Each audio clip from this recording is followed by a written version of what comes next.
fosfat ini yang kemudian dijadikan sebagai pupuk ya. Jadi tanpa perlu adanya peran daripada mikroba untuk menguraikan, dengan adanya pupuk buatan manusia ini, tanaman bisa langsung memanfaatkan pupuk tersebut. Dampak yang terjadi adalah ini menyebabkan ketika kita memberikan pupuk, misalnya contoh di sini adalah di ladang gandum.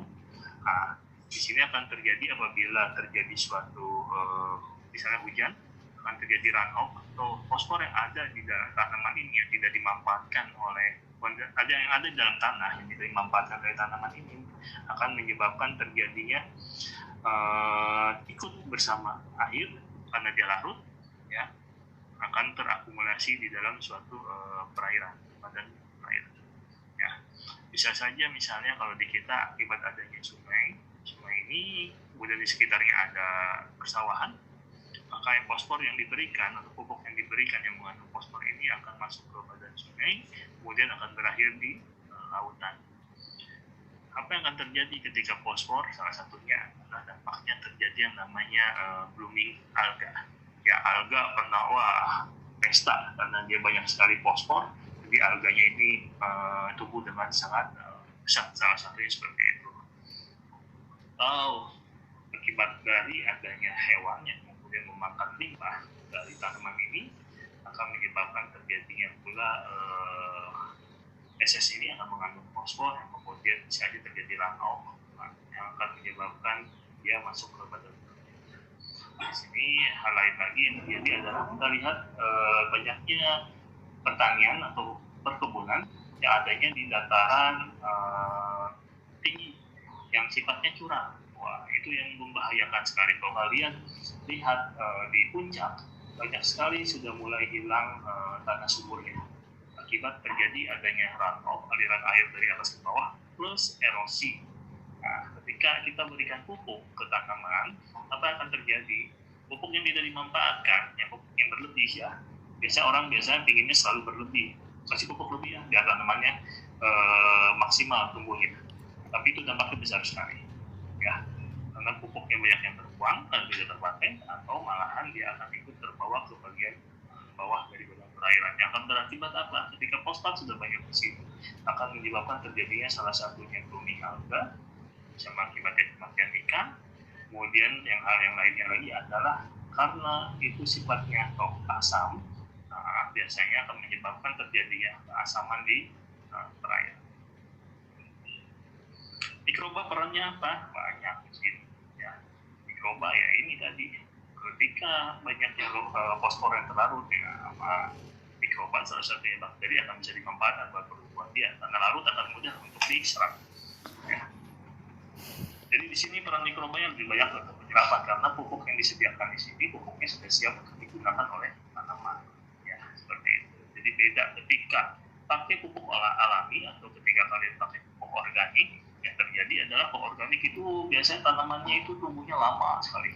Ya, misalnya untuk padi 3 bulan, jadinya bisa 5 bulan atau 6 bulan, karena dia butuh bantuan dari mikroba itu untuk menguraikan pupuk yang fosfor, misalnya salah satu ini fosfor yang sifatnya tidak larut menjadi larut atau berbentuknya ion.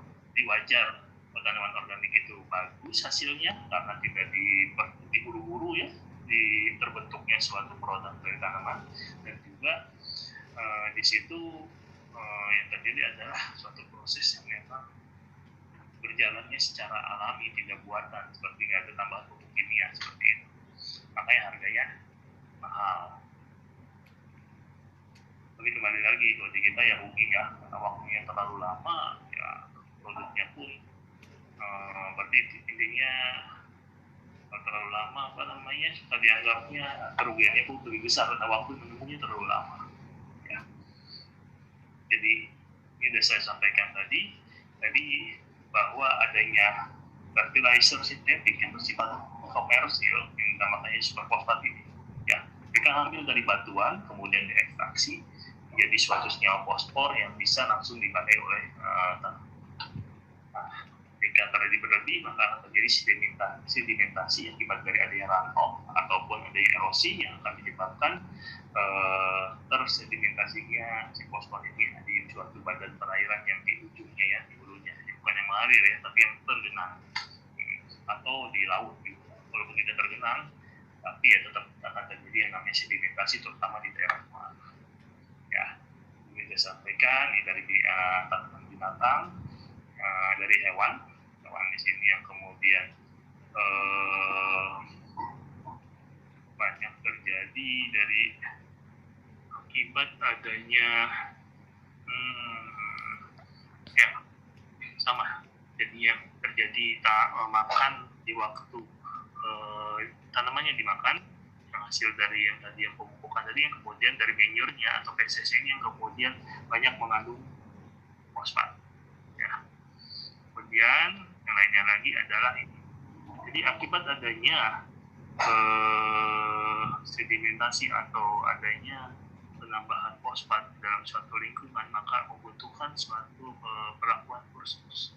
Di sini yang mengakibatkan kita membutuhkan biaya tinggi sebenarnya akibat adanya kelebihan fosfat di badan perairan, karena ya dampaknya cukup besar ya, akibat dari kondisinya bisa mempengaruhi ekosistem yang ada di perairan.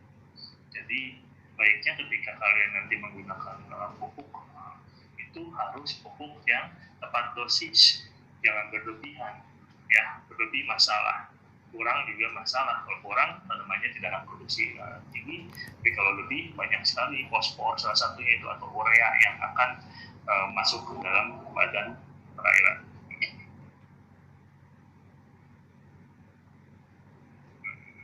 Ini adalah kenapa sih fosfor ini memang suatu hal yang esensial. Kita lihat di sini untuk di tanaman sendiri 0,2% itu adalah fosfor. Ya, kemudian fosfor yang dibutuhkan itu dalam bentuk fosfor yang terlarut, ya, dalam bentuk ion. Apabila fosfornya itu sifatnya tidak terlarut, soluble, ini tidak akan bisa dimanfaatkan oleh tanaman. Ya, biasanya ya butuh mikroba atau bakteri dalam hal ini untuk mengurainya sehingga menjadi bentuknya ion. Lainnya lagi yaitu banyak bakteri yang tadi yang saya sampaikan di sini, banyak bakteri ternyata memiliki kemampuan mensolubilize, jadinya melarutkan dari fosfat yang sifatnya awalnya tidak mampu larut. Di sini contohnya adalah yang ada di batuan seperti trikalsium fosfat, hidroksiapatit, dan juga batuan fosfat. Ini awalnya susah larut di dalam air, tapi oleh bakteri akan bisa dilarutkan. Ya, jadi fosfor itu adalah senyawa kedua ya selain nitrogen ya, yang memang merupakan makronutrien yang dibutuhkan untuk bisa makhluk hidup itu tumbuh, baik bakteri maupun dalam hal ini crop itu adalah tanaman.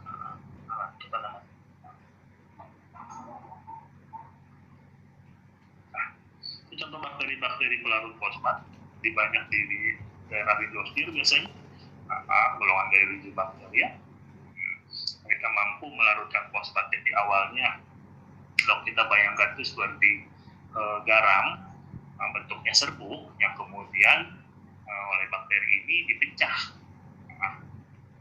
Kalau garam kita masukin ke dalam air, kita nggak kocok ya, nggak kelihatan larut, tapi ketika ada bakteri ini membantu seperti untuk pengocokan, artinya garam itu menjadi tidak terlihat lagi larut di dalam air, yang akan memudahkan mikroba lainnya atau dalam hal ini tanaman untuk menyerap.